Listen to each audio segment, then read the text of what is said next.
ॐ ह्रीं पराशक्त्यै नमः। ॐ श्रीमातायै नमः। ॐ श्रीदेवीस्वरूपायै नमः। ॐ विरजानन्दसेवितायै नमः। ॐ नागेन्द्रकुमारायै नमः। ॐ गुरुनाथसेवितायै नमः। ॐ मातृस्वरूपिण्यै नमः। ॐ विरजानन्दशिष्यायै नमः। ॐ ललितस्वरूपिण्यै नमः। ॐ गुरुरामकृष्णप्रपूजितायै नमः। ॐ त्रिकालज्ञानिन्यै नमः।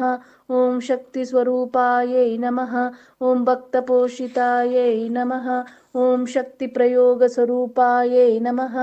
ॐ भावनागम्यायै नमः। ॐ भक्तसङ्कटहरणायै नमः।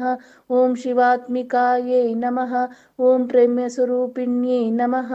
ॐ दत्तगुरुपूजितायै